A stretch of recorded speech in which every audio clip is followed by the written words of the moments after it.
네, 여러분, 우리 4학년 1학기 5단원 어떤 내용 배울지 한번 수학책 살펴보도록 하겠습니다. 막대 그래프라고 되어 있네요. 여러분 3학년 때 자료를 정리하는 방법에 대해서 배웠는데 혹시 기억하시나요? 네, 여기 뭐라고 되어 있어요? 맞아요. 자료를 어떻게 정리할까요? 라고 질문을 해놨죠. 여러분은 자료를 어떻게 정리하시겠어요? 이번 단원에서는 자료를 막대로 정리하겠대요. 여러분 막대 사탕 알죠? 길쭉하고 높이를 나타낼 수 있는 이 막대를 가지고 그래프를 그린대요. 우리 3학년 때까지는 이런 표로만 자료를 살펴봤었어요. 그래서 이 표로 알 수 있는 것이 무엇이 있었는지 선생님하고 공부를 했었죠.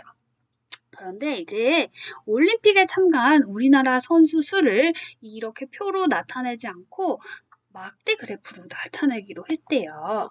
그런데 방향이요. 아까는 이렇게 생긴 막대 그래프였죠. 그런데 이렇게 세로로 막대 그래프를 그릴 수 있구나라는 것을 배우고 우리는 막대 그래프라고 부릅니다. 그럼 표와 막대 그래프는 어떤 점이 같고 어떤 점이 다르고 어떤 장단점을 가지고 있을까요? 우리 실생활에서도 막대 그래프는 잘 사용되고 있어요. 수업 시간에 선생님하고 이야기 나눠볼 거고요. 막대 그래프에서 무엇을 알 수 있을까요? 라는 질문이 왔어요. 자, 그러면 6개 경기 종목의 금메달 수를 조사를 했을 때, 자, 어떤 그래프의 금메달 수가 가장 많은지 한눈에 알 수 있어요. 그래서 막대 그래프에 이용했을 때의 장점, 가장 많은 것, 가장 적은 것을 찾을 수 있고요. 이런 막대 그래프에 대한 다양한 질문도 만들어 볼 겁니다. 막대 그래프를 그럼 어떻게 그릴까요? 이렇게 빈 표를 주고 빈 그래프를 주고 각각에 어떤 내용이 들어가야 될지 가로와 세로에 그리고 눈금 한 칸에 몇 명을 나타내는지 이해를 한 다음에 이런 표 제목과 각각 어떤 내용을 써야 하는지 빈 칸을 채워볼 겁니다. 그럴 때 세로 눈금 한 칸이 몇 명인지에 대한 약속은 꼭 생각하셔야 되고요. 그리고 아까 가로와 세로 방향으로 막대 그래프를 각각 그린다고 했을 때 다른 모양이 나올 텐데 여기에 쓰여질 정확한 명칭도 여러분이 알고 그려야 합니다. 그럼 우리가 직접 이제는 자료를 조사해서 친구들한테 물어보고 이제 참여를 해볼 거예요. 이렇게 스티커를 붙여서 여러분 설문조사 할 때 가장 좋아하는 음식 혹은 뭐 가장 좋아하는 운동, 가장 좋아하는 장소 이런 걸로 설문조사를 해볼 수가 있겠죠. 그렇게 막대 그래프를 먼저 표로 그린 다음에는 이제 실제로 막대 그래프로 나타내 볼 거고요. 그렇게 해서 알 수 있는 내용을 여러분이 정리해보는 시간을 가질 거예요.